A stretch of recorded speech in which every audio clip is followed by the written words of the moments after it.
November 9th, 1960 was a momentous day in Lee Iacocca's career. That's when the engineering training turned fleet salesman became general manager of the Ford division. While Dearborn's models had sold rather well, the brand had gained a somewhat stodgy reputation. Iacocca sought to change that. Ford got back into racing and made options such as bucket seats, floor-mounted shifters, and larger engines available in some of its mainstream offerings. This wasn't just done for fun and games. Ford wanted to capture the attention of younger buyers who craved something more exciting than the dull sedans that their parents drove. While the company's newfound vigor brought the desired crowd into showrooms, Iacocca felt they could do much more. Soon after taking over as general manager, he was tasked with overseeing the production of the Cardinal. This was a compact car aimed at small imports such as the Volkswagen Beetle. A product like this had potential, though when Iacocca laid eyes on it in Germany, he was underwhelmed. To him, the Cardinal didn't have enough space or style to succeed in the American market. And while it was a remarkably efficient car, fuel economy wasn't much of a selling point back then. In his autobiography, Iacocca admits that it would have been a quote-unquote world beater had it been conceived of a decade later. Consumers would have flocked to a car like that in the oil-starved, recession-stricken 70s. But for now, it was the wrong car at the wrong time. Iacocca went to Henry Ford II, CEO and chairman of the board, and called for its cancellation. He reasoned that it would not appeal to younger buyers. The company had spent $35 million on the project, but the higher-ups decided to put the Cardinal to rest. It wouldn't go to waste though. In Europe, it saw the light of day as the Ford Taunus 12M. Iacocca then racked his brain on ways that Ford could crack the youth market. But how would the company appeal to them? To find out, Iacocca and a few of his associates got together to brainstorm ideas. These meetings didn't take place at Ford's headquarters. Rather, they assembled at the Fairlane Inn, an upscale hotel about a mile west. Iacocca explains that they had a good reason for doing so. Ford was fresh off the failure of the Edsel and was reluctant to take on new ideas. Spending resources on an unknown market segment probably wouldn't have been a popular move. The so-called Fairlane Committee wouldn't have gotten very far in their endeavor before running into resistance. By distancing themselves from corporate, they could develop their ideas in peace. Members of the company's marketing, product development, and advertising departments joined the committee. These meetings hardly resembled the dry, stuffy assemblies emblematic of the Detroit Three. They initially convened at the end twice a month after work. Instead of gathering around a conference table to render a tired presentation, Iacocca and his team indulged in prime-cut steaks and aged wine. With their bellies full and thirst sated, the ideas flowed naturally. The committee came together more often as their plan became more concrete. Members went from unwinding after a hard day's work once every other week to sacrificing their precious Saturday mornings to meet for breakfast. After 18 weeks, the Fairlane Committee had finally hashed out a course of action. Iacocca predicted that baby boomers would become a critical part of the market, but he didn't realize just how much power they'd wield. He touched on the research in his book. The 20 to 24 age group was set to grow by 50% during the 1960s. At the same time, the 30 to 39 demo was set to fall by almost 9%.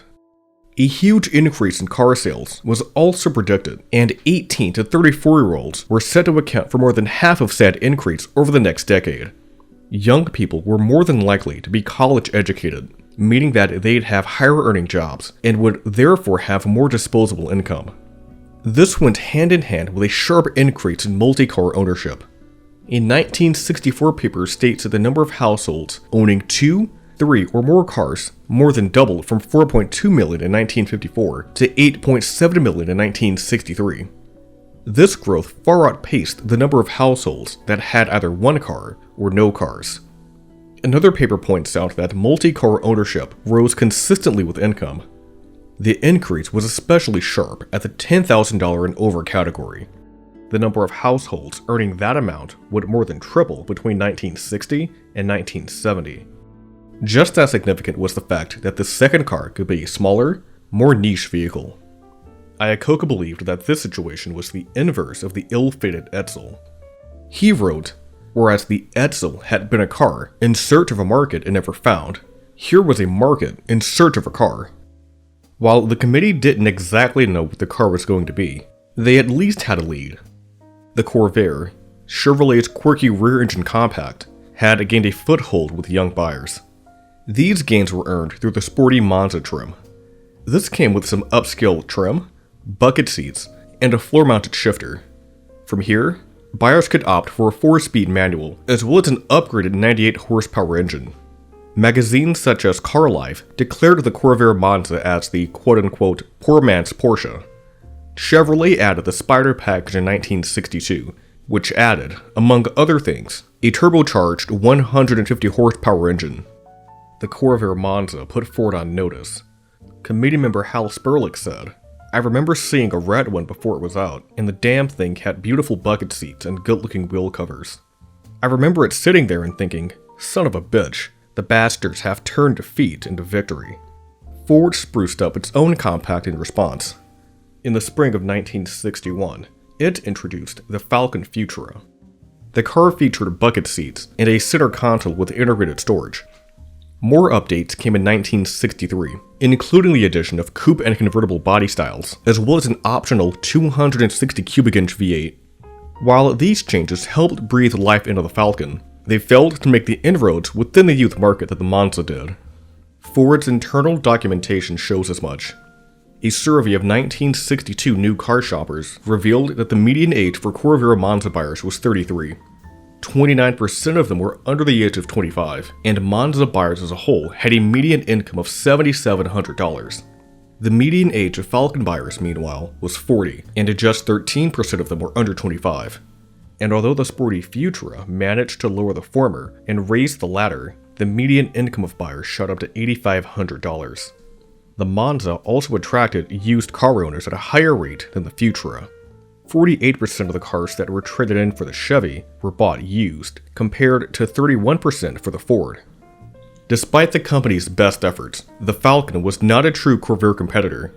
It made more sense as a rival to the more conventional Chevy 2. And to make matters worse, General Motors was rumored to be on track to release a new Corvair for 1965.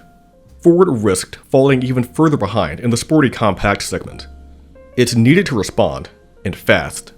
But with what? Ford wasn't sure what the car should look like. In mid-1961, Iacocca ordered design VP Gene Bortney to assemble every Ford and Chevrolet model in the courtyard to better understand how it should fit in the market. Just as he expected, the company didn't have anything that truly stacked up to the Corvair Monza. Bortney had something else to show to Iacocca. He took the wraps off of the Allegro, a model that the design team had been working on for about a year. Bortney said that they wanted to see what would work on a, quote, personalized sports car. The 3-box coupe featured a long hood, low overall height, and small back seat. Production viability was also a priority for them, as the Allegro was put together with readily available components. The car caught Iacocca's interest, not for its styling, but for the overall formula. It could be used as a blueprint for Ford's new sporty car. Iacocca ordered styling to whip up more variations on the Allegro theme. We'll delve more into these in a later section. Sperlich led the charge on another study. He suggested that they use the Falcon as the basis for a new sporty car. Others pushed back on this idea, saying that it was ridiculous to try and do so with such a utilitarian car. Sperlich, quote, knew every nut, bolt, and spot bolt in that car, and knew it could work. In an interview with Motor Trend, he revealed that he spent 3 days in the engineering department studying the Falcon's body drafts. He found that they could get a sportier stance, keep the back seat, and retain many of its inner sheet metal panels. This would also help keep costs down. After the Edsel debacle, Henry IV II wouldn't be willing to invest many resources into a new car. Minimizing expenses would at least give them a fighting chance when the time came to present the idea to him officially. The basic parameters for the car finally came to focus. It had to have a starting price of under $2,500. Iacocca also wanted a generous options list to ensure that they drive off the lot with at least a few extras. Ford would benefit from increased profit margins, dealers would make more money per sale, and buyers would be able to tailor their cars to their liking. A 4-seat layout and a spacious trunk would increase its appeal. weight had to be under 2,500 pounds, and overall length had to be at or under 180 inches. With the plan finally in place, the T5 or Special Falcon pressed on.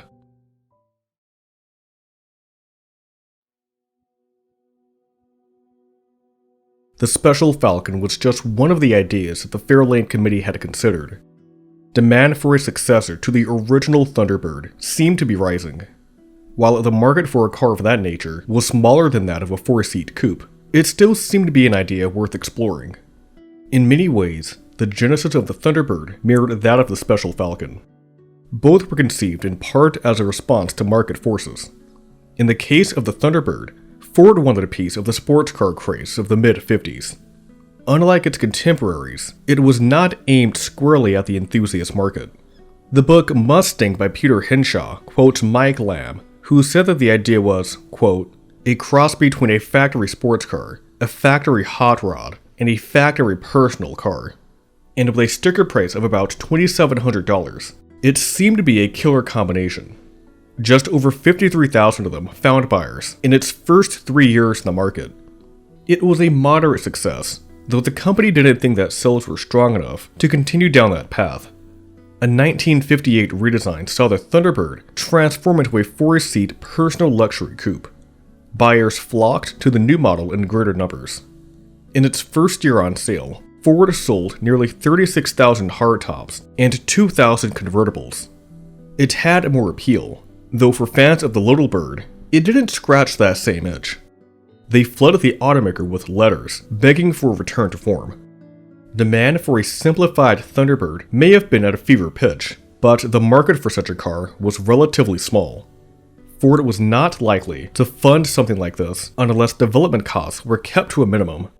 According to the book Mustang Genesis by Robert A. Freya, Iacocca asked engineer Tom Case to study the viability of creating a 4-seat coupe based on the design of the old 2-seat Thunderbird. Ford then got in touch with the Budd Company. This firm built the bodies for the original Thunderbird, and they just so happened to still have the tooling required to make more. Budd saw an opportunity to rekindle its relationship with the automaker and took the chance to help develop a prototype when presented with the idea. It placed a 1957 Thunderbird body on a modified 1961 Falcon underbody. The design of the XT Bird, as it was dubbed, bore a striking resemblance to the original. This isn't surprising, considering that it was made with those very same dies. Its design has been simplified to fit in with the streamlined 60s. The hood scoop, Dagmars, and fins have been removed, along with the extraneous detailing around back. Now, you might be asking yourself, the Little Bird was a 2-seater. How could they have possibly added 2 more?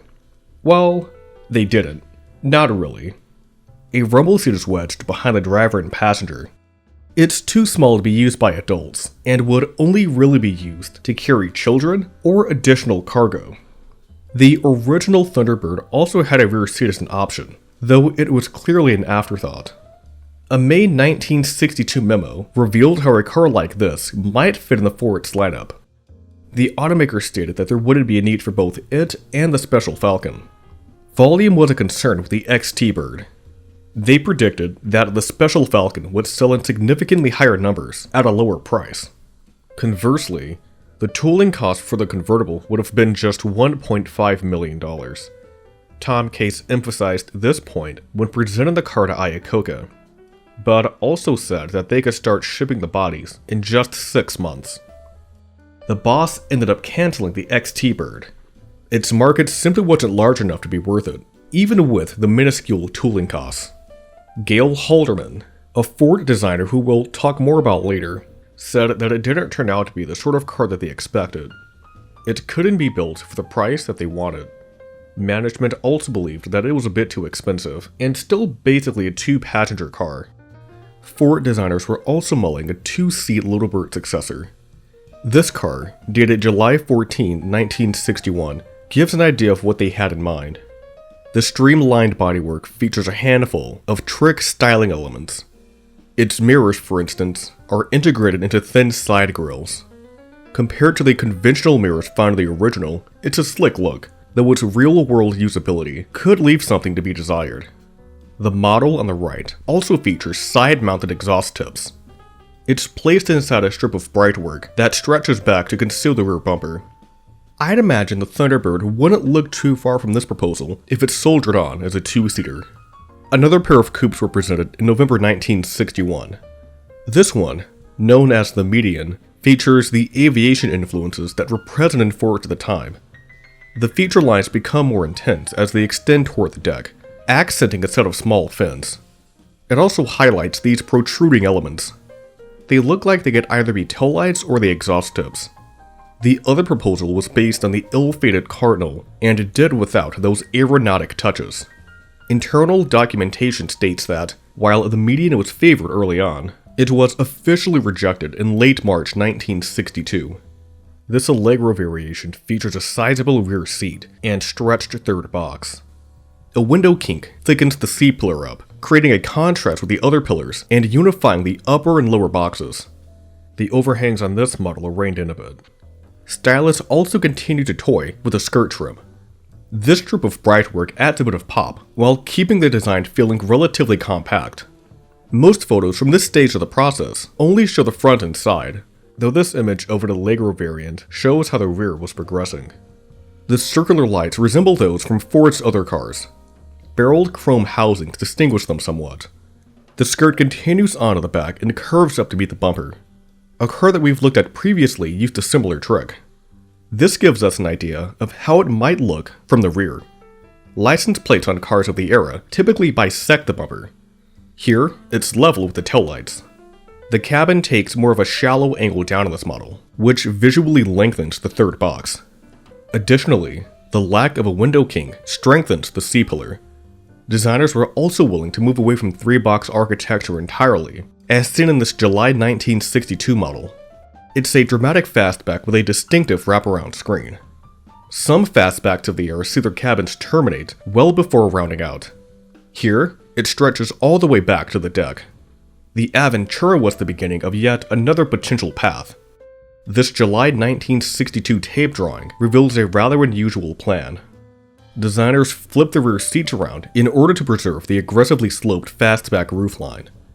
While it's a novel approach, it does seem to negatively affect cargo room. With the volumes that Iacocca and the others had in mind, a compromise like this surely would have put consumers off. In time, a trunk replaced the hatch, and forward-facing rear seats were installed. The name also changed. According to Ford, it was rebranded the Avanti when it was presented internally.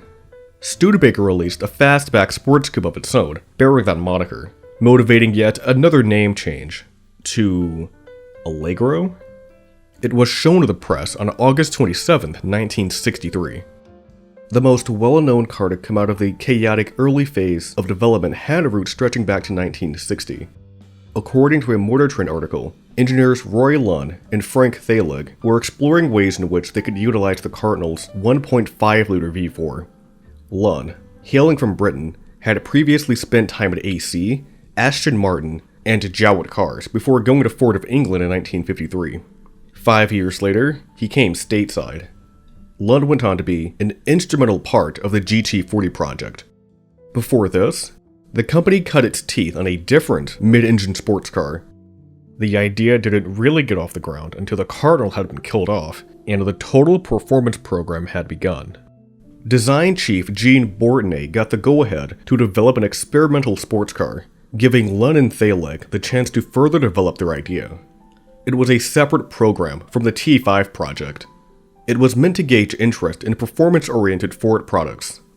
Frias said it best by stating, "It's best not even to try to make any connection between these two vehicles beyond the research influence toward market reaction for a two-seat sports car from Ford." The design staff included Bob McGuire, John Nigier, and Jim Sipple. Phil Clark joined the team in March of 1962. This late addition would prove critical to their venture. Frias states that he was hired by General Motors back in 1961. While he was there, he showed a horse-themed car and emblem to design VP Bill Mitchell, who rejected it. Instead of dropping it, he brought it with him when he came to Ford. This tied into the name and logo rather well. Nigier and McGuire were looking through a list of potential candidates for the former. Nigier threw out Mustang. The name was on his mind as he had done some reading on the North American P-51 Mustang. His colleague rejected it because of that very connection, saying that it was too quote-unquote airplaney. Najir suggested it again, this time associating it with horses. Maguire was much warmer to it now, and it was approved on the spot. Mustang Genesis also notes that Clark used the Mustang name in his drawings as far back as 1958. The official name of the car was Mustang Experimental Sports Car, but since a few cars have held the name since then, it's most commonly referred to as the Mustang 1. Then came the design of the logo. Najir felt that it should 1. Incorporate a horse, and 2. Communicate that the car was American-built. He scanned a wall of proposals and honed in on one of Clark's drawings. The designer whipped up another sketch to give the horse a more active motion after receiving feedback. It wasn't quite there yet. Najir asked, how do we know it's an American horse, and not an Austrian or South American horse? Clark added a vertical red, white, and blue bar behind the stallion to leave no doubt. With those aspects finalized, Ford could finally commence the pre-release marketing blitz. Mustang, The Complete History of America's Pioneer Pony Car by Gary L. Witzenberg says that PR staffer John Breeden floated the name to the company's legal team and planted teasers in a Detroit newspaper. Several days later, GM's Chuck Jordan called Najir and asked if they were really planning on showing a horse-themed show car bearing the Mustang name. When Najir confirmed it, Jordan revealed that his team had also designed a horse-themed show car bearing the Mustang name. It even had a pony logo. Jordan asked if they could use any other names. Najir jokingly responded, yeah, we could use Stud or Mare. Mustang, America's Favorite Pony Car by John A. Gunnell and Brad Bowling states that the Cardinal V4 wasn't the only power plant that they were considering. A different 4-cylinder engine used in the company's English products could have been used in its place. It came with its own pros and cons. The V4 would have allowed for a mid-engine layout, lowering the center of gravity and improving the drag characteristics. Going with the English 4-cylinder would have forced a front-engine plan. This would have shortened the wheelbase to just 80.5 inches and opened up space for a more generous cargo area. Engineers decided to use the Cardinal's engine. The Mustang 1 went from sketch to clay in just 21 days. From there, Ford brought in Troutman and Barnes of Culver City, California to construct the running car. This was the very same firm that constructed the Scarab sports racer. The company chose to debut the car during the US Grand Prix at Watkins Glen. Before the race, course marshal Charles Little led a parade of galaxies in it with Sterling Moss riding shotgun. Then Dan Gurney got behind the wheel and did several hard laps around the track. Its performance chops were on full display as Gurney nearly beat the event's qualifying time, missing it by a mere 0.02 of a second. After the US Grand Prix, the Mustang 1 made the rounds on the auto show circuit and appeared at a few college campuses. Car and Driver got its hands on it and published a favorable review, even going as far as to say that it deserved to be produced. That was never really in the cards.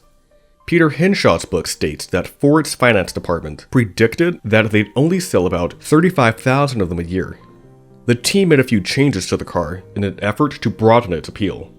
What said changes were exactly wasn't specified. At any rate, the projected sales ticked up to a meager 50,000. Even if this was the end, the Mustang 1 had served its purpose.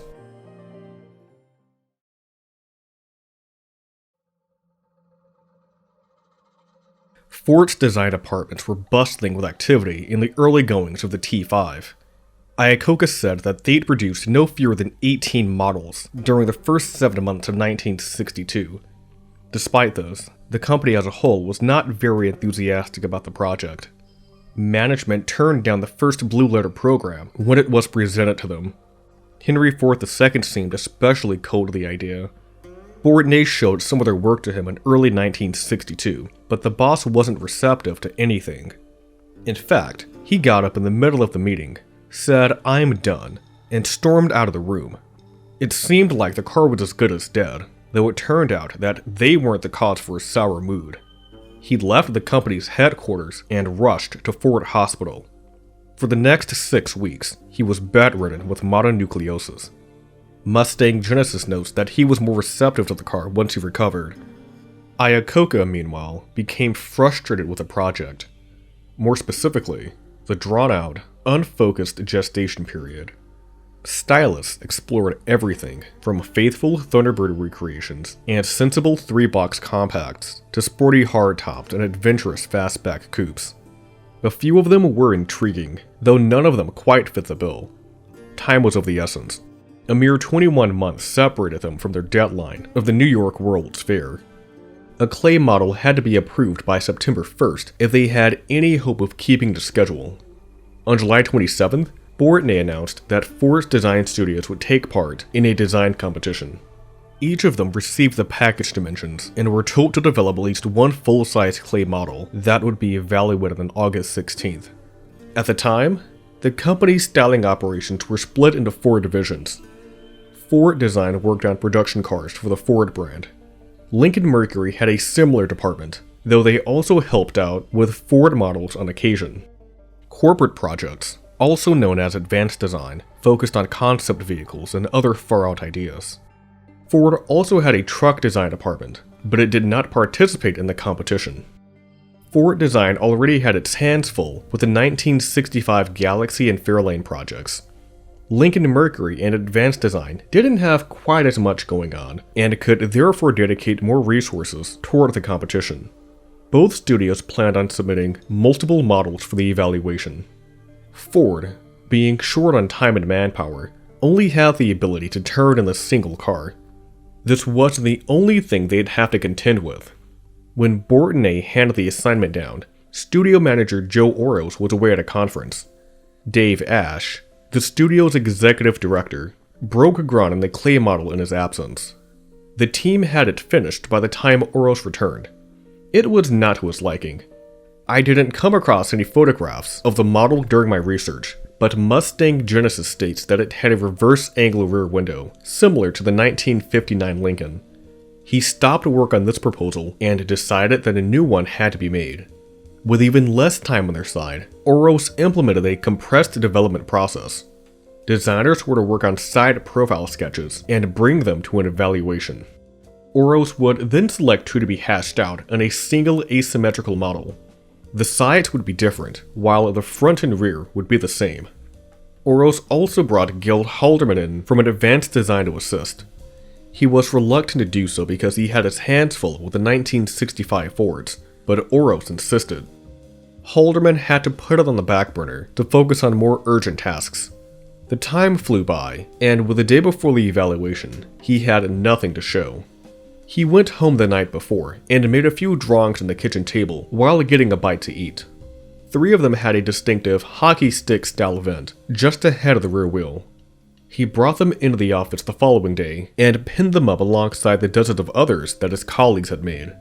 Oros picked one of Halderman's drawings to be hashed out on the driver's side. This particular drawing had the aforementioned hockey stick vent.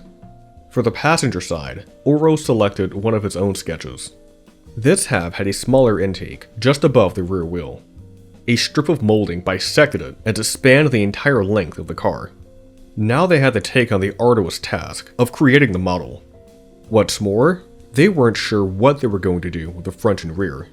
Time restrictions didn't allow them to sketch their ideas out beforehand, so those areas had to be done on the fly. The crew worked on the back until 3 in the morning. Most Fords used large circular taillights, but the model had 3 separate rectangular housings on each side. They fit with the chiseled lines and surfaces that surround them. The thin bumpers also tastefully integrated with the bodywork. With the back of the car approved, their attention moved to the front. Mustang by Design states that the team agreed on a quote-unquote Ferrari-like grille that came forward from the rest of the body. Iacocca pushed for a feature like this because all of the $25,000 cars that he'd seen in Italy had what he described as a pointed, mouthy appearance. Bortney said that it was difficult to pull off since they didn't have the advantage of plastic front ends, but they got it done. A stylized feline was set inside of the honeycomb mesh grille. The team had named their model the Cougar due to its svelte, agile design. Flanking the grille was a set of oval headlights. In a market where nearly all cars had round halogens, this car would have stood apart. This was due to regulations. Units like that were not certified for the American market. The Cougar's lights certainly made an impression, but they'd have to be left on the cutting room floor. The evaluation had finally arrived. Ford Design rolled the Cougar out of the courtyard and found that the other two studios had them beat in terms of sheer quantity. Lincoln Mercury brought 2 models, while Advanced Design came with 5. Some of them looked like they could slot right in the Ford's lineup. This model from Advanced Design, for instance, has taillights that strongly resemble those from the Thunderbird. Other models were more adventurous. This Lincoln Mercury model features an upright hood ornament as well as a long, narrow grille. Its Taunus-inspired oval headlamps are also similar to those on the Cougar.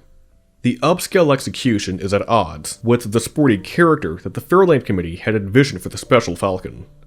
This model from Advanced Design is even more outlandish. It features retractable headlights, an enormous hood scoop, and a comically large side intake inspired by the Mustang 1 concept. The show car also influenced the rear end. Advanced Design added sunken taillights and pulled the exhaust tips through the sheet metal. While it didn't look unusual, the model certainly made an impression. In Witzenberg's book, Iacocca stated that he wanted to go with an Advanced Design proposal named Stiletto. They ran a few tests and found that it couldn't be built for their target price. He selected Halderman's car, but stated that it was a compromise pick, and felt that the Stiletto was a more modern-looking car. Henry IV II was summoned to the styling center so that he could lay eyes on it. He said, "Go ahead with the design, but I'm telling you right now it's not approved. But I am not telling you to stop." The car still faced an uphill battle. Ford had already committed $250 million toward tooling for the 1965 lineup. Another model, even one with relatively low costs, might not have been in the cards. There were also doubts about the existence of the untapped youth market that the committee had made such a fuss about. And if that wasn't enough, product planners had estimated that the company would sell 86,000 more cars with it in the lineup than without. These numbers, while not weak by any means, weren't enough to justify putting the car into production. It was still on the table in spite of all of this. George Brown, the research chief, told the committee, "You're the carman, you make the decision." Iacocca just had to turn Ford's maybe into a yes. On one occasion, he brought him back to the courtyard so that he could have another look at the model. Gail Halderman was present, and he said, when Mr. Ford saw the clay, he was enthused by the looks of it. The meeting took a turn for the worse, as Iacocca recalled that Ford then said, "Enough of the shit, Lee. We got our ass lost on the last one. Who needs another?" The last one that they lost their asses on was the Edsel. Iacocca persisted. He made his way to Henry's office in yet another bid to gain approval. The boss relented and greenlit the project, but made it crystal clear that his job was at stake. He officially approved the car at a September 10th meeting on the condition that they add 1 inch of space for the back seats. Job number 1, or the date that the first production car was to roll off the assembly line, was set to March 9th, 1964. That was a mere 18 months away. Money was also a problem. Sources differ on how much initial funding the project received. This 1996 Ward's Auto piece states that they received $75 million. Freya's book, meanwhile, says that they asked for that amount, but only received $45 million. Investment in the car later increased to $65 million. At any rate, they were working with a budget that was far lower than what was typical for a production car. Iacocca states that they could cost between $300 and $400 million in his autobiography. Thankfully, the car was envisioned to have low development costs from the outset. It shared its underpinnings with the Falcon and pulled other items from Ford's parts bin whenever it could. The dashboard was lifted directly from the Falcon. Engineers reduced costs even further by changing the taillights. The original design called for 3 housings on each side. Now, the car would use a single unit covered with a chrome overlay. They saved weight and reduced cost by shaving 1 inch from the car's overall width. They had to use more expensive curved glass in the side windows to increase interior space. Backup lights and passenger side mirrors would also be optional. The former would become standard after a while the latter would also be a dealer add-on. Lastly, the passenger seat was bolted down and could not be adjusted. A penny saved is a penny earned, I guess. Mustang by Design states that the design violated 65 of the Ford engineering standards. These were mostly minor issues. Halderman said that the bumpers, windshield, and cowl were the main areas of concern. There were also issues with the metal casting around the headlight. An unsightly gap sat between the grille and the lamp. Instead of trying to fill it, Ford made it part of the design. 3 gills that mimic the general motion are placed just ahead of it. The gap is still visible, but it looks a bit more intentional. In Wittenberg's book, product planner Dick Place revealed that the company had trouble meeting initial demand for the Falcon because the necessary infrastructure wasn't in place. They weren't going to let that happen again with the Special Falcon. Ford's conservative initial estimate had blown to well over $200,000 by mid-1963. The Dearborn plant was set to build them from the outset. Ford also opened a second line of its facility in San Jose, California. By the time it entered production, the company converted its Metuchen, New Jersey plant to construct them. The car had gone by several code names up to this point, but none of them stuck. Henry Ford wanted to stick with Special Falcon, or call it the T-Bird 2. Ford design favored Cougar. Iacocca wanted to go with an animal name, so the odds seemed to be in their favor. In May, they narrowed the field down to 4 selections: Monte Carlo, Monaco, Torino, and Cougar. The first 2 had already been reserved by other makes. Torino was chosen in the end. Ford also retained the Cougar badge. Ford got pretty far along in its marketing strategy. It shot a movie named after the car, producing 5,000 feet of movie film and 1,000 still shots in the process. Early copy leaned heavily into the name's Italian origins. One ad read, "Torino by Ford, brand new import, from Detroit." As they were getting the ad campaign ready, Iacocca got a call from the PR department. Henry Ford II had been seen with Italian socialite Christina Vittoria Austin while he was going through a divorce. Some felt that giving the car an Italian name could result in some negative optics. They scrambled to find a different name. J. Walter Thompson was Ford's advertising agency. John Connolly, an employee of this firm, was sent to the Detroit Public Library to find potential candidates for a name. Iacocca said that he came back with thousands of suggestions. They cut them down to 6: Bronco, Puma, Cheetah, Colt, Cougar, and Mustang. The design department, still smitten with the Cougar name, sent Iacocca a gift to steer the odds in their favor. He received a walnut box containing a scroll that said, "Please don't fool around. Don't name it anything but Cougar." Despite their best efforts, Ford decided to go in a different direction. Mustang was selected, as it suggested moving fast through the countryside. Perhaps it wouldn't be a complete loss for the design department. Maybe the Cougar name could be used for something in the future.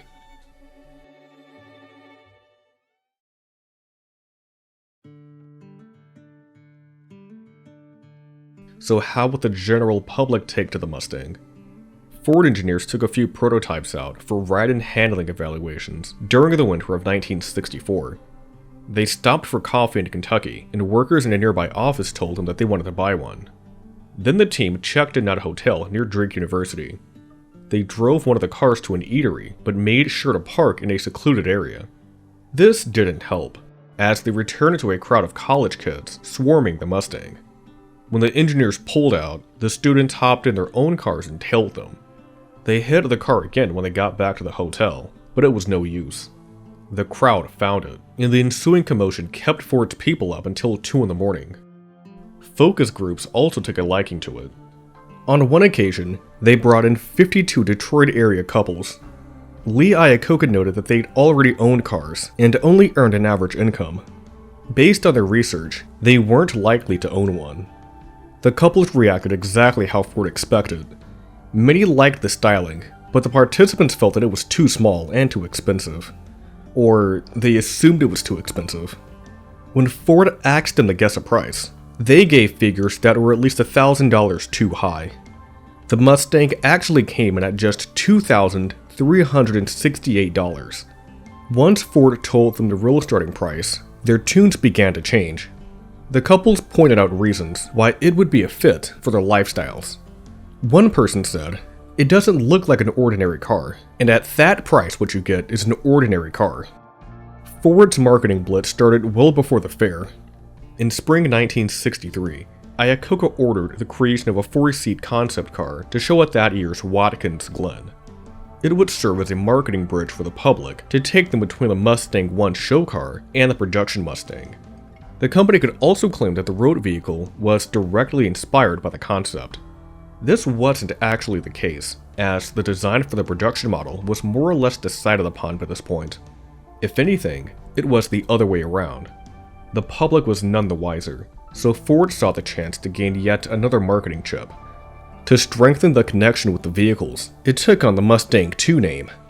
This would also give Ford a way to prepare the public for the Mustang without giving much away to the competition.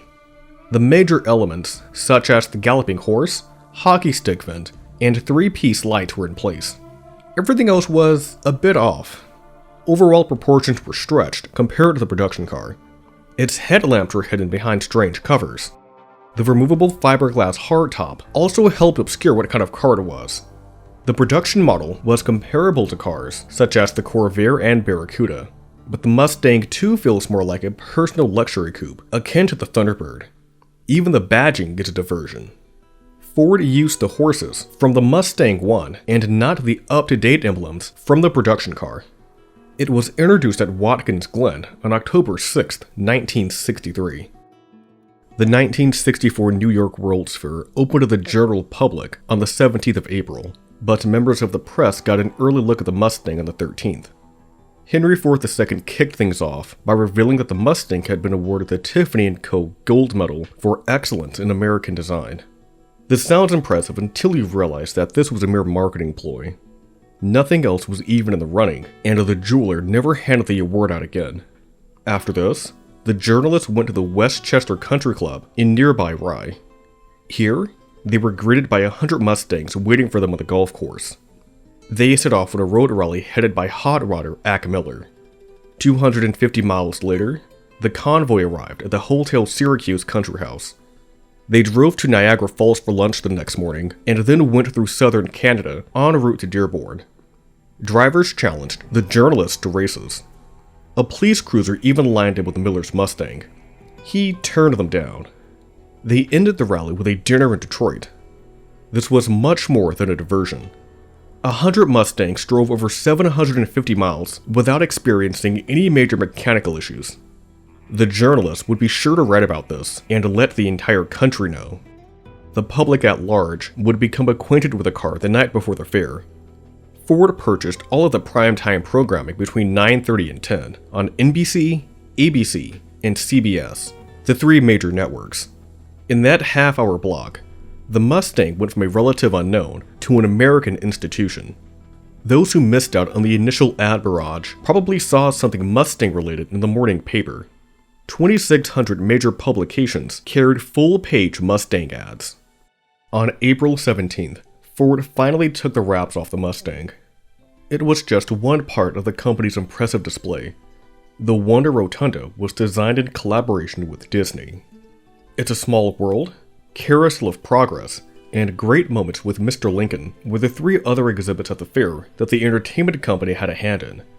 The first level of the rotunda featured 1964 models from all of Ford's divisions.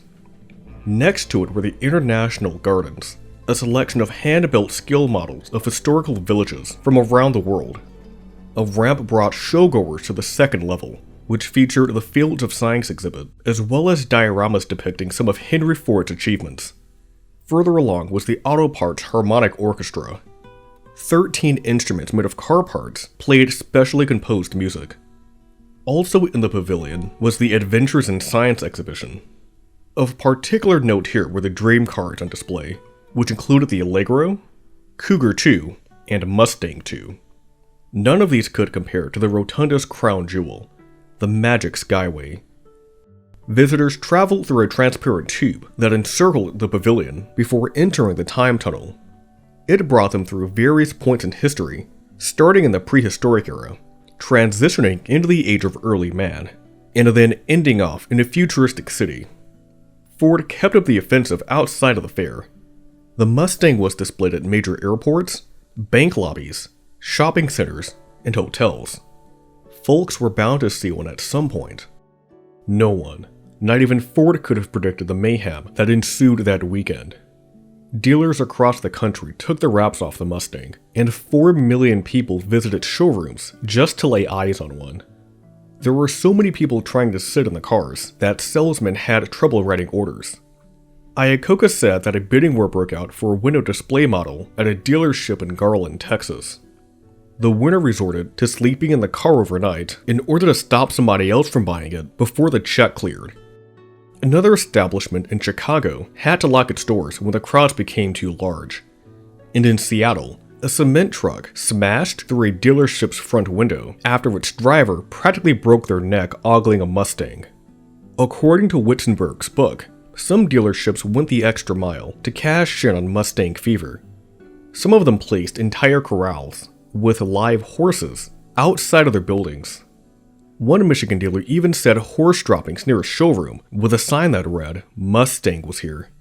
Initial sales far exceeded Ford's estimations. All available Mustangs were gone, and more than 22,000 orders had been taken during that initial weekend.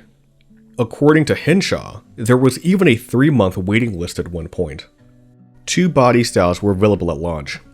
A hardtop coupe with a base price of $2,368 and a convertible that started at $2,614. A red fastback was shown at the fair, but it was delayed several months due to tooling issues. Base models were equipped with 170 cubic inch, 101 horsepower Falcon-derived straight 6s made at the 3-speed manuals. Most Mustang buyers went for one of the 3 available V8s, a 164 horsepower 260, a 210 horsepower 289, or a 271 horsepower K-Code 289, which came in June. Cars could also be ordered with a 3-speed automatic or 4-speed manual.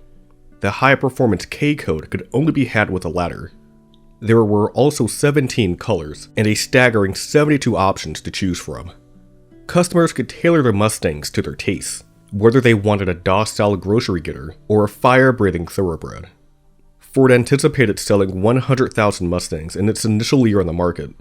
They actually built about 120,000 between its introduction in April and the first major update in August.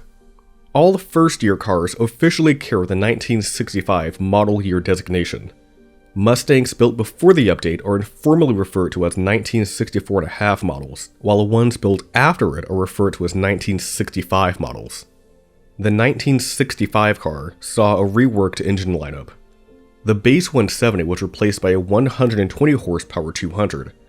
A detuned 2-barrel version of the 289 took over for the old 260. The 4-barrel version was boosted to 225 horsepower, and the K-Code 289 was unchanged. The hotly anticipated fastback became available in September. Ford officially referred to it as the 2+2. The back seats were a bit tighter than on the hardtop.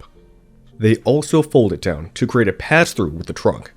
It cost $2,639, about $100 more than the hardtop, and $30 less than the convertible.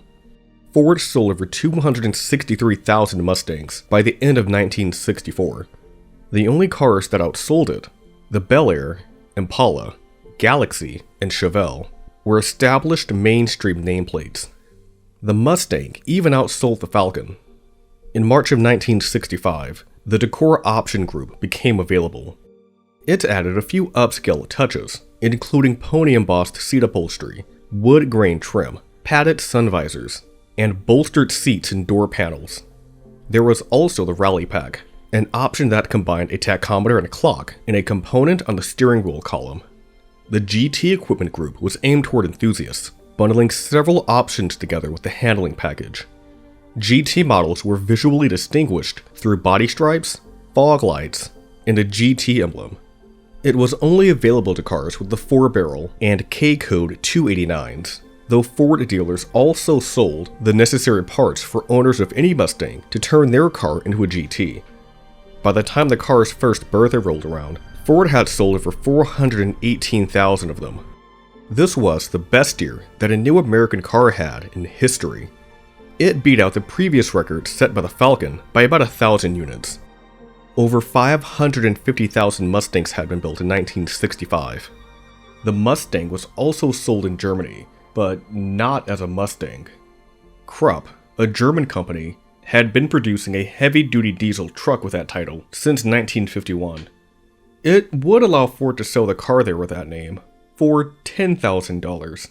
This equates to over $100,000 when adjusted for inflation. The automaker turned them down. Examples offered here would be sold under the T5 moniker. Instead of spending time finding a new name, Ford opted to use the car's internal designation. A New York Times article cites a now-defunct T5 registry, which states that 3,631 of them were built between 1967 and 1973.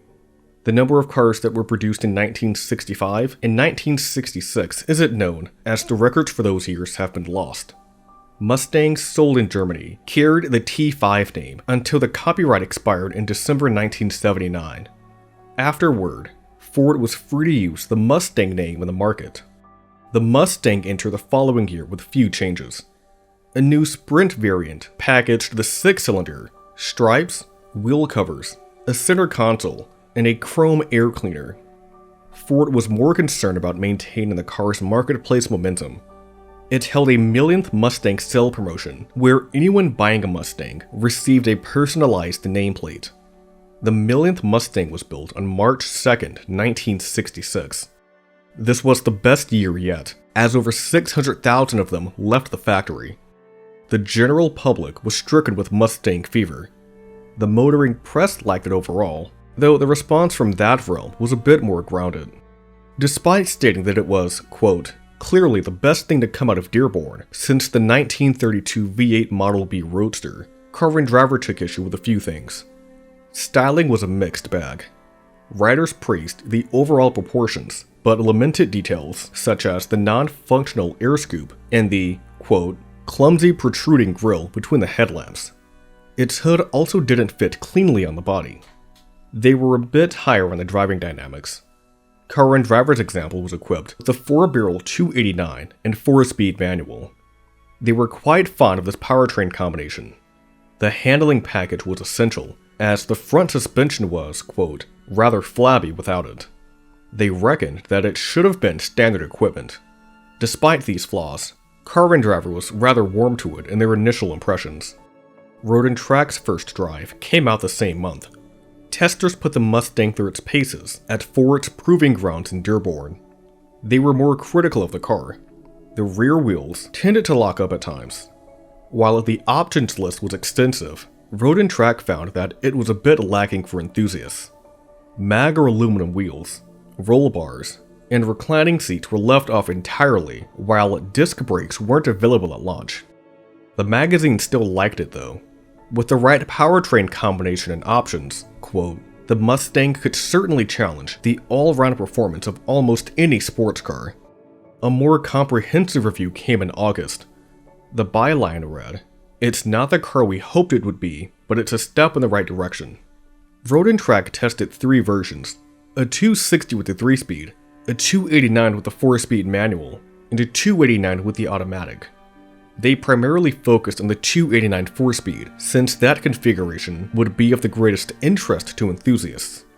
The seating position earned some of their ire because the steering wheel was pushed too close to their chest.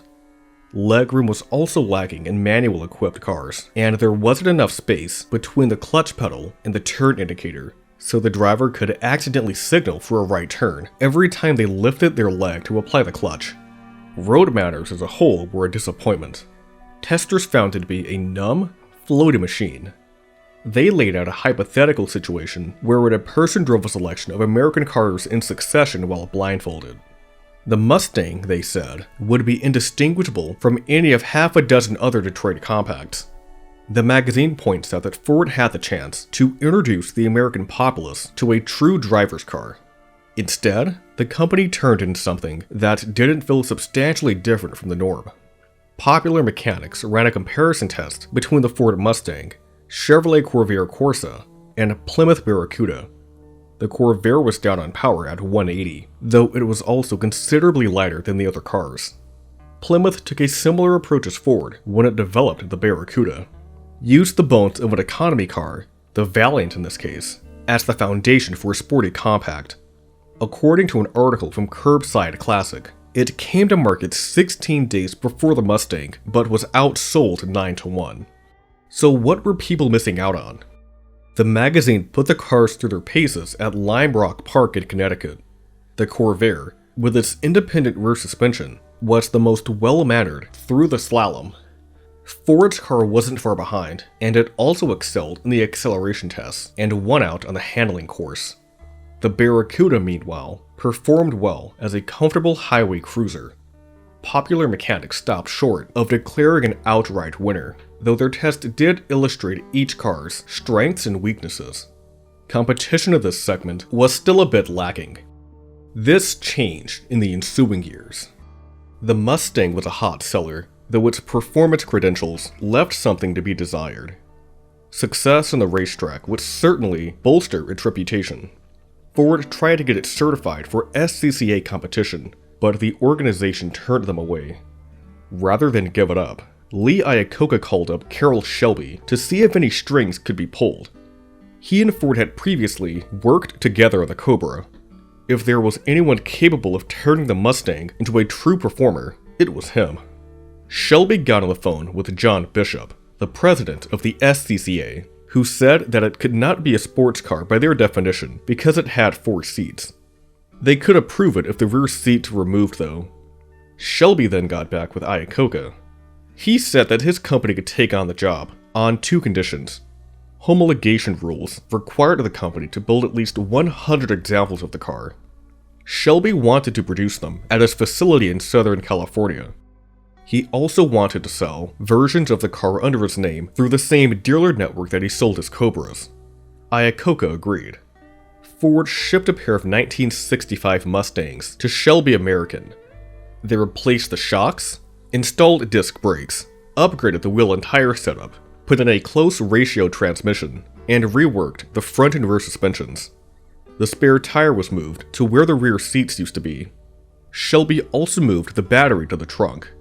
CJ Ponypart states that fumes got into the cabin. The company got around this by implementing a system in which they were expelled through holes in the bottom of the trunk. 300 cars were built before Shelby moved the battery to the engine compartment. The changes to the design were less comprehensive. Halderman remembered working with Shelby and said that the firm was more focused on the engineering side of things and left the styling team to their devices. They tweaked the grille, bumper, and taillights, and created a unique livery. Ford was once again faced with the impossible task of choosing a name. The website on All Cylinders contains an excerpt from the book Shelby Mustang 50 Years by Colin Comer. Cobra Mustang, Mustang Grand Sport, and Skunk were considered.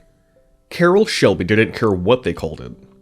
During a meeting on the subject, he asked Shelby American chief engineer Phil Remington the distance between the company's race and production shops. Remington responded, about 350 feet. And there it was. The car would be known as the GT350. GT, short for Grand Touring, had even less meaning behind it. Shelby American's Chuck Cantwell said that the first 30 cars were built in the company's Cobra facility in Venice before production moved to an aircraft hangar that at least from North American Aviation. The competition-focused GT350R had lightweight seat shells, a roll bar, plastic windows, a fiberglass front end section, a larger gas tank, and other modifications. It went for about $6,000 and was only available through Shelby American's Venice workshop. The company also partnered with Hertz to offer a special variant for rental, the GT350H. Under the Rent-A-Racer program, anyone over the age of 25 could bring the Shelby home. It was a relative bargain at $17 a day and 17 cents a mile. Most cars were black with gold stripes, though other combinations were available. The vast majority of them also had automatic transmissions. A few were equipped with manuals, and those who wanted to rent one of those had to join the Hertz Sports Car Club to show that they were able to roll their own gears. Some customers even bought the cars outright after the promotion ended. Ford's design department must have been elated when the company's 1967 models launched, for a car bearing the Cougar name hit showrooms. Not a Ford, but a Mercury. An upscale version of the Mustang, known internally as the T7, was conceived around the same time as the T5. Product planners were unsure of how the Mustang would fare sales-wise. Market prospects for a luxury variant were even shakier. The breakaway success of the Ford motivated them to fast-track the Cougar. It cost $40 million to develop and was released within 2 years. In terms of design, the Cougar distinguished itself from the Mustang through its hidden headlights and sequential turn indicators. Its wheelbase was 3 inches longer. Overall length increased by 6.7 inches. These changes softened the driving dynamics and allowed for more interior space. Its base price of $2,851 was nearly $300 more than a Mustang hardtop.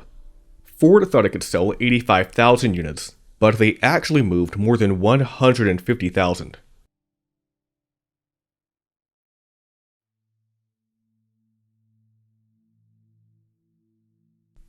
Ford's designers and engineers faced the daunting task of facelifting the Mustang. The pressure didn't stem from the car's success. Quite the opposite, in fact.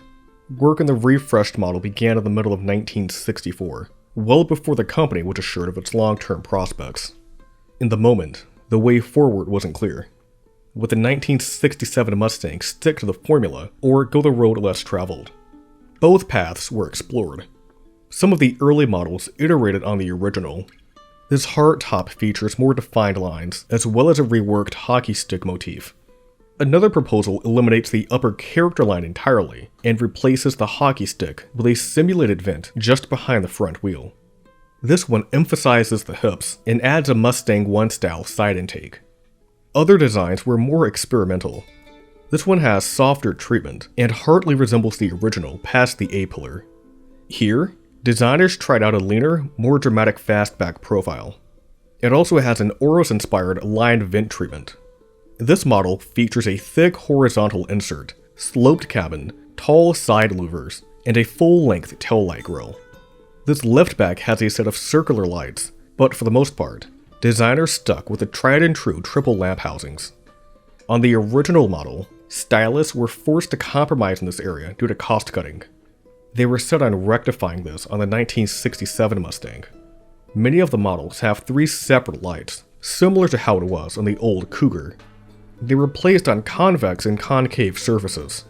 The lights followed the form, creating a sleeker, more modern appearance. The Mustang proved to be a massive success, so it didn't make sense for Ford to shake things up too much. For 1967, the car was changed, but not changed. It hit showrooms on September 30th, 1966. While the car remained recognizable as a Mustang, the redesign signaled a shift in the car's DNA. It got slightly heavier, a bit larger, and, depending on how it was configured, more powerful. Ford believed that such changes were necessary in the face of increasingly stiff competition. The Chevrolet Camaro went on sale in the fall of 1966 and was aimed squarely at their pony car. Its platform sibling, the Pontiac Firebird, was set to be out the following year. Plymouth also redesigned the Barracuda, and cars such as the AMC Javelin and Dodge Challenger were still on the horizon. The 1967 Mustang remained close to the original in spirit, but the wheels of change were in motion. Wheelbase length remained the same, but overall length increased by 2 inches and width by 2.1 inches. It also got 130 pounds heavier. The car got larger to accommodate a new 390 cubic inch V8. Mustangs equipped with this engine had a weight split of 60.3 to 39.7. Car and Driver thought it would be an unwieldy beast going into its review, but found it to be surprisingly balanced.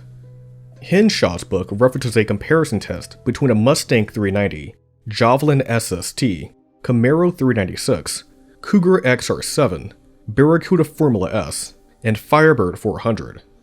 The Pontiac came in first with 118 points, while the Mustang was dead last with just 73.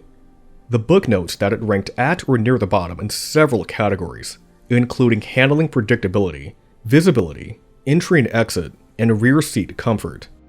It summed up the Mustang showing by stating, "Ford has been content to rest on its laurels, while the rest of the industry has gone all out to win a piece of the Mustang market." Styling didn't change much for 1967, though it did distinguish itself through its reworked side vent. It's now initiated at the front of the car instead of behind the wheel. A beefier two-piece intake replaced the old hockey stick. The horizontal grille bars returned, and the rear end took on a concave look instead of a convex one. The Shelby Mustangs were reimagined as well. They featured molded fiberglass front ends that set them apart more from the standard ones. They also featured trimless 1967 Cougar taillights in place of the stock units. Alongside the 350 was the more powerful GT500. Shelby chose it because 500 was a larger number than 350. Don't let the name fool you though. It was quite the upgrade over its stablemate. In the book Mustang, the Enduring Legend, author Nicky Wright says that about 45 of them were equipped with a 427. Shelby then switched over to a 428. The vast majority of GT500s were equipped with the latter. Mustang production fell sharply to about 472,000. Competing cars drew buyers out of showrooms. There was also an industry-wide slump. Automakers predicted sales of about 9 million, but they actually fell by about 1 million. It was more of the same the following year. Ford added the 428 cubic inch Cobra Jet V8 to the top of the standard range. The company officially stated that it made 335 horsepower, but various sources say that this was a conservative estimate at best and a ruse to sidestep heavy insurance penalties at worst. Customers in select Western markets could also order the California Special, or GTCS. This was a visual package that included a blacked-out front grille, GT-style wheels, and a Shelby-style rear spoiler. Both this car and the Shelbys borrowed their taillights from the 1965 Thunderbird. A total of 4,118 cars were equipped with the package. 251 of them were sent out to Denver and rebadged as High Country Specials. The Shelby Mustang continued to sell well, but the company was in a bind. Mustang, the Enduring Legend, states that there is a fiberglass shortage in California around this time, which affected production. North American Aviation also wanted its aircraft hangar back. Carroll saw the writing on the wall and transferred the name to Ford, which transferred production from Venice, California to Livonia, Michigan.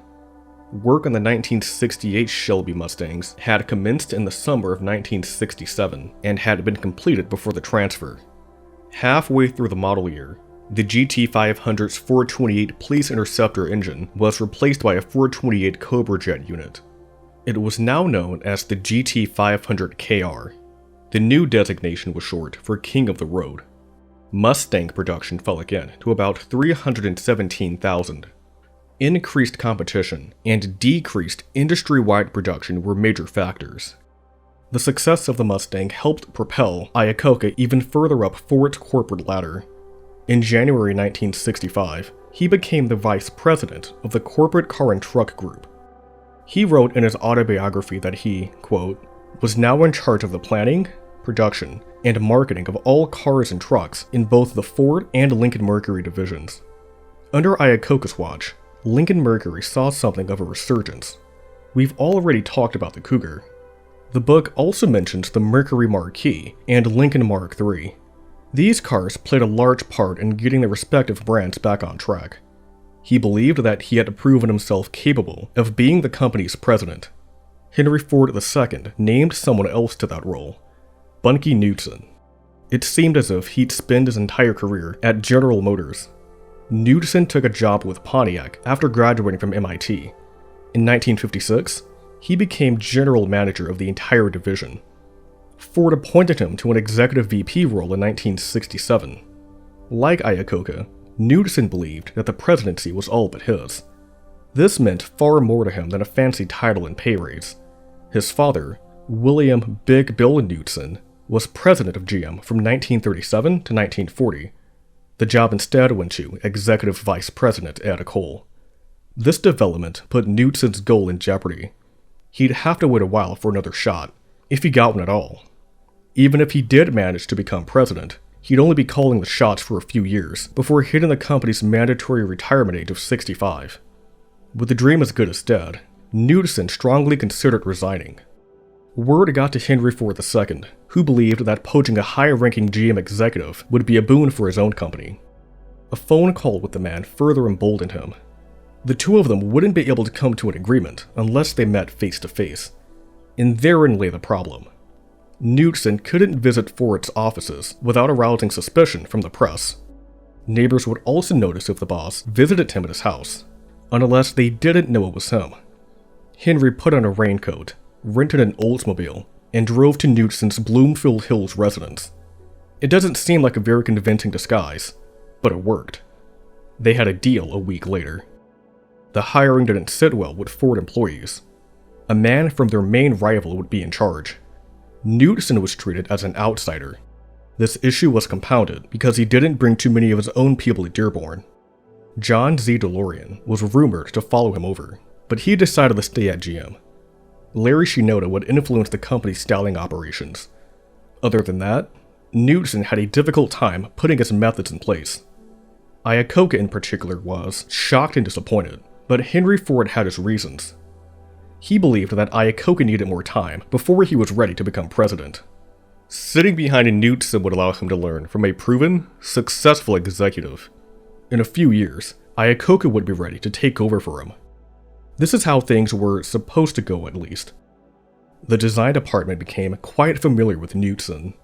The president stopped by often, sometimes arriving as early as 7:15 a.m. He and Bortney got off on the wrong foot. Knudsen wanted him to come in at 9.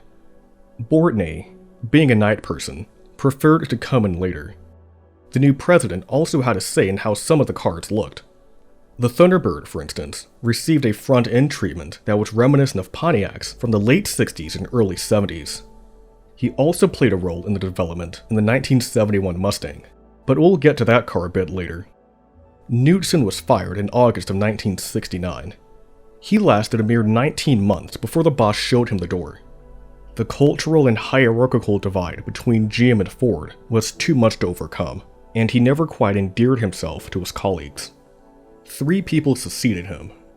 Iacocca became the executive VP for North American operations.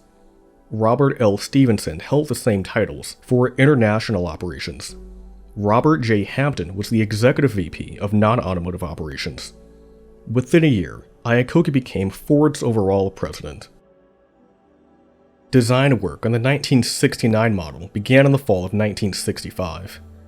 Wittenberg states that this asymmetrical proposal was clearly based on the 65 car. Both sides feature some interesting headlight treatment. The driver's half has a tall slotted opening. It's pushed far back, which emphasizes the grille. The unit on the right side, meanwhile, is horizontal and pulled closer to the grille. This half also features a character line that runs from the front all the way back to the rear. Another model shows squared-off light doors and pulled front corners. The latter gives it a bit of international character and reminds me of cars such as the Porsche 914 and Lotus Elan 2+2. On this proposal, the headlamps move inside of the grille. Wittenberg notes that the front-end treatment has a striking resemblance to an Oldsmobile. This proposal previewed the design of the 1970 model, with its grille-mounted lights and simulated air intakes. Here, the opening is set apart from the hood and bumper. Although it makes an impression and elevates the grille, the overall execution is a bit awkward. The caption under this photo states that the small units in place here are actually auxiliary lights. Designers hid the main lamps in the grille. They also tinkered with the tail lights. On this model, they're set at the far edges of the car and follow the body's contours. It isn't a bad look, though it doesn't really say Mustang. Designers also explored target top and wagon variations. The former never got past this paper drawing. Ford gave the latter a bit more consideration, as seen by this asymmetrical fiberglass mock-up. Hidden headlights were used on this model, which also had a large rectangular grille, off-center badge, and chopped rear end. You will also see that the character line, vent, and shoulder form an inverted Z when taken together. Something akin to this motion made it onto the production fastback. Hidden headlights were eventually scrapped, as designers moved their focus toward quad lamps. This June mock-up was the first use of that feature. Both bulbs are the same size and are integrated into the grille. Subsequent models would create more separation between them. Here, only the inner lights are set inside of the grille. They're on the larger side, which reduces the design's visual width. The road car used smaller units that gave all of the elements up front a little more room to breathe. The 1969 Mustang got even larger, 4 inches longer and 0.4 inches wider to be exact. Wheelbase length remained the same, while height was down by 0.4 inches. The 2+2 saw significant changes. On the old model, the cabin terminated around the rear wheel. Now, it went all the way back to the trunk. The roofline was nearly an inch lower than that of the previous model. This body style would now be known as the sports roof. It headlined a revamped Mustang lineup. Buyers could now choose from the base model, the luxurious Grande, the sporty Mach 1, and high-performance Boss models. Creating a range of Mustangs for different kinds of buyers was a very GM way of doing things, as noted by Mustang, America's favorite pony car. The addition of the Grande seems puzzling on the surface. Mercury had brought the Cougar to market to do just that. That car had gotten larger as well. In some ways, the Grande had grown into the space that the old car had occupied. A Hagerty article also states that dressing up a standard model like this was a fairly common occurrence at Ford. It mentions that the company had packages for the Thunderbird, F-100, Maverick, and Pinto. The Grande added thicker carpeting, vinyl and wood dash trim, an extra 55 pounds of sound insulation, and a softer suspension setup. This model was only available as a hardtop. Those looking for something with a bit more flair might have been more interested in the Mach 1. It came with a matte black hood, simulated hood scoop, and exposed hood lock pins. The base motor was a 2-barrel Windsor 351, though a 4-barrel 351 and 428 Cobra jet were also available. Mach 1s could only be had as sports roof models. The range-topping Boss 302 and 429 were essentially homologation specials. Ford won the Trans Am Championship in 1967, but the new Camaro Z28 dominated the competition the following year. The Chevy won 10 out of 13 races that season. Knudsen knew that success on the racetrack could have a positive effect on sales. GM sold 7,000 Z28s, and for 1969, they believed that up to 20,000 of them would find buyers. He greenlit the development of a new model that would lure buyers into showrooms and hopefully bring a championship back to Dearborn. Ford's cars used the ill-fated 302 tunnel port in 1968. Push rods ran directly through the middle of 2.2-inch diameter ports that were housed within tubes. The design was borrowed from the 427 tunnel port, an engine that Motor Trend says saw success at NASCAR and international endurance racing. The 302 tunnel port didn't see those same highs in Trans Am competition because its power came high in the RPM range. On technical, winding courses where low end pull was desired, the car couldn't keep up. Engineers took a more conventional approach with the new power plant. They essentially took the cylinder heads from the Cleveland 351, which was still in development at that point, and installed them on the Windsor block. The 302 cubic inch 4-barrel V8 produced a claimed 290 horsepower and 290 pound-feet of torque, but it actually made around 350 horsepower.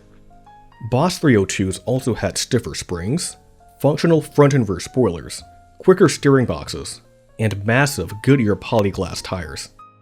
The livery seems to have been inspired by that of the Ford GT Mark IV, which won the 24 Hours of Le Mans in 1967. Its black anti-glare hood ties into this, as do the dark accents around the headlights and taillights.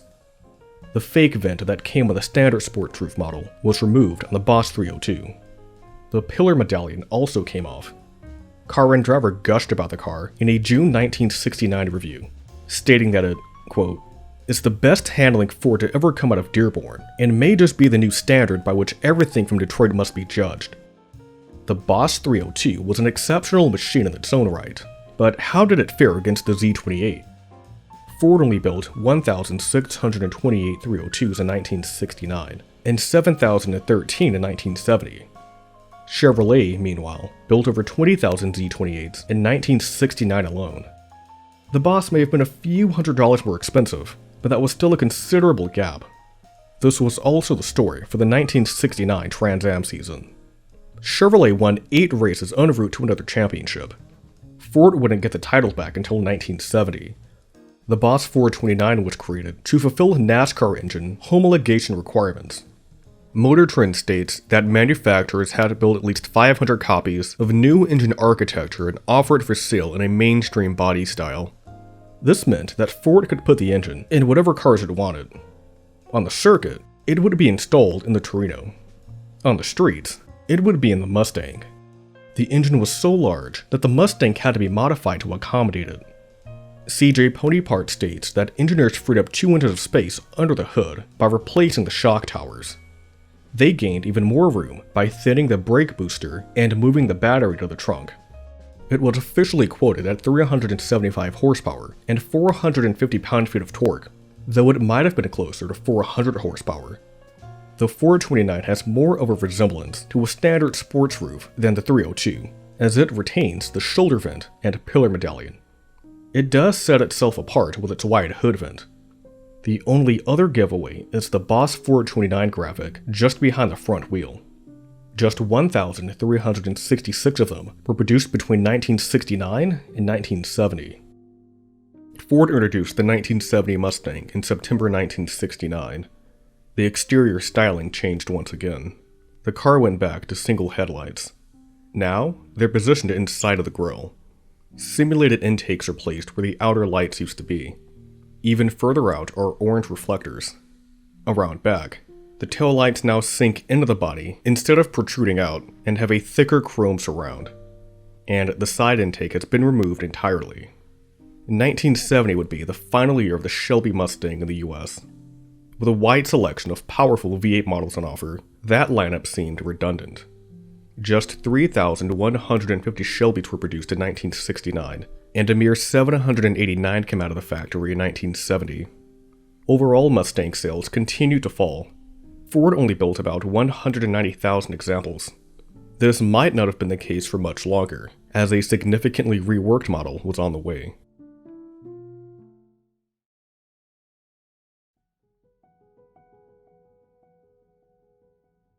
The 1971 Mustang was the largest one yet. Overall length clocked in at 189.5 inches, a full 2.1 inches more than the previous model. Width also grew to 74.1 inches. Even the wheelbase, which stayed at 108 inches throughout the bloat, crept up an inch. Weight increased as well. Exact numbers vary by source, but Henshaw's book states that a basic hardtop weighed nearly 250 pounds more than a comparable 1970 model. Compared to the original, the 1971 car was 7.9 inches longer, 5.9 inches wider, and nearly 500 pounds heavier.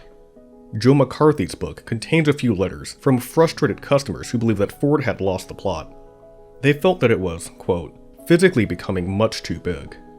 What they were really interested in was economy with style. One letter pointed out that what was happening to the Mustang was similar to what happened with the Thunderbird. They went on to state that the company was turning, quote, a good American sports car into a luxury bus. Yet another spoke directly to the automaker as they summed up their thoughts on the situation, saying, it always seems when you people have a good thing, you over-improve on it. Ford believed that the industry was headed one way, but it was actually starting to go in another, completely different direction. Wittenberg's book details the 1971 Mustang's development process. Design work on the car began in the spring of 1967. In an effort to boost the car's appeal, product planners had decided to further prioritize both performance and comfort. This meant a longer wheelbase, wider tires, beefier mechanicals, a roomier interior, and a quieter, softer ride. And with the horsepower wars heating up, Ford wanted the Mustang to be able to house the 429 right out of the box without any modifications. The company assumed that the spec sheet scuffles would continue well into the 70s. A couple of inches here and a few pounds there weren't the end of the world if it meant that the company could keep pace with the competition. Some within Ford didn't like this catch-all approach, including Gene Bortney. He essentially said that sporty cars were inherently compromised machines, and trying to make one car for all people would leave them with a, quote, two-door sedan. These concerns notwithstanding, the team went ahead with the plan. Designers had trouble finding their footing early on. The first set of models looked pretty rough. This one, for instance, has an unsightly wraparound chrome bumper, scooped out housings, and a thin secondary opening. The character line angles upward after it passes the door cut line. Believe it or not, a few elements made it onto the production hardtop. Its rear window was more upright and is pushed far into the body. This creates a set of flowing buttresses. A variant of these monopiece tail lights also made the cut. This photograph gives an idea of the size and proportions that they had in mind. Compared to the original, it almost looks like it's in an entirely different class of car. The character line on this model is especially pronounced, initiating at the headlight and cutting up to shadow the side window. The team hit their stride in the ensuing months and tightened their proposals up. This June 1967 model uses different taillights but retains the tunnel rear window and simplifies the character line. A few mock-ups had unique front-end signatures. The driving lights on this September model are set close together in the center. Simulated air intakes flank the grille on either side. The main units are presumably hidden behind the grille, which is further emphasized by a chrome surround. Another take on this appeared in November. It's certainly a clean look, though hidden front lamps wouldn't make it onto the road car. Designers were still getting the styling down when newly installed company president Bunkie KNUDSEN paid them a visit. He laid eyes on a striking fastback model and stopped dead in its tracks. It featured a near horizontal cabin, sunken grille, central exhaust tips, and prominent intakes. KNUDSEN was drawn to the driver's side, which featured a comparatively subdued character line instead of the shoulder vent on the passenger side. He approved it on the spot. Gail Halderman, recalling the event years on, said, "We asked if he didn't want to take it outside, and he said, 'No, I like it right here.' We said, 'Well, there are a couple more things being done. Wouldn't you prefer to wait and see how they turn out?' He said, 'No, I like this one.' We had never had approvals like that before."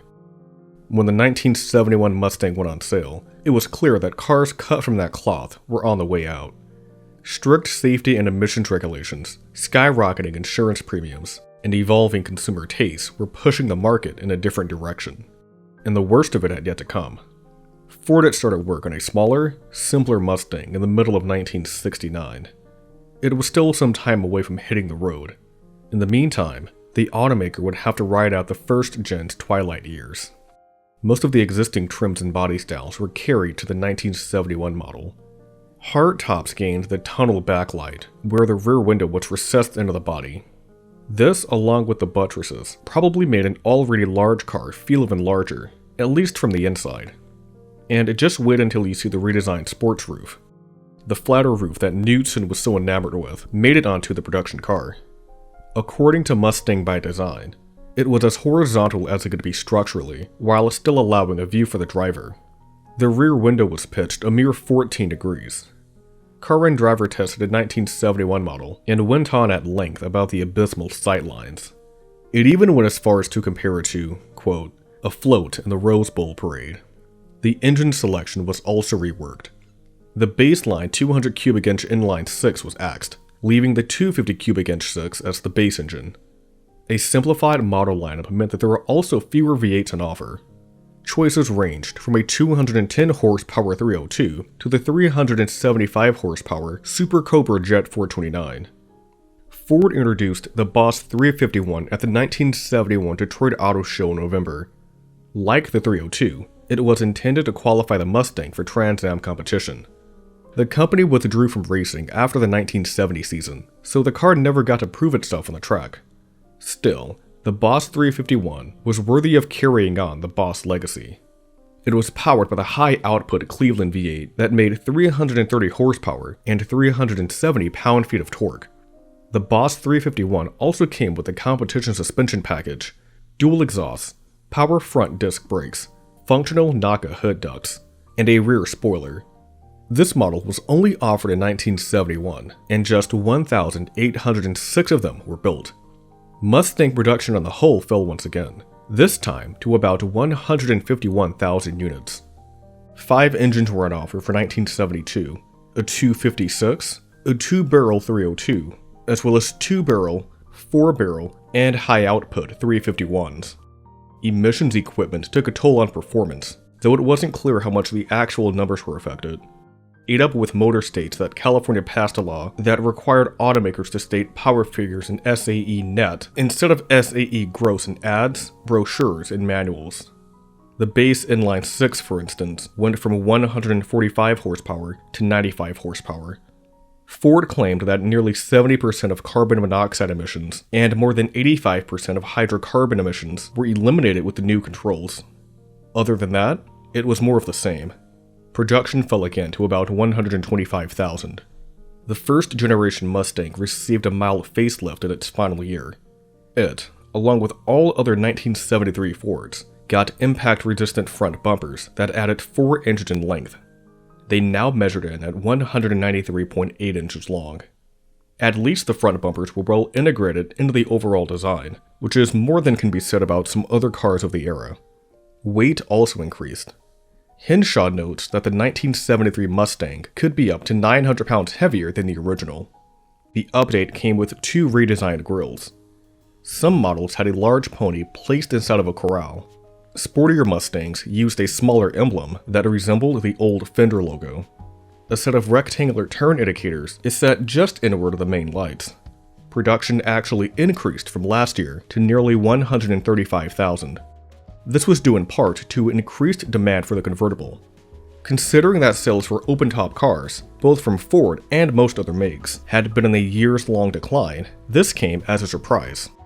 A 1971 New York Times article says that they went from 507,000 in 1965 to 130,000 in 1970, and then to 76,000 in 1971 at the time of its publication.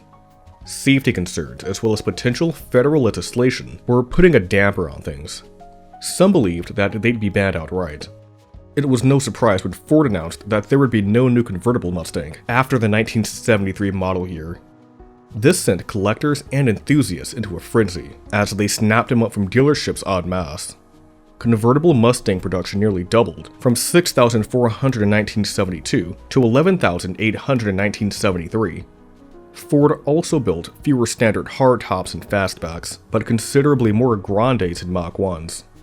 And with that, the first generation Mustang was over. Nearly 3 million of them were built between 1964 and 1973. The first cars that rolled out of the factory were very different from the final ones.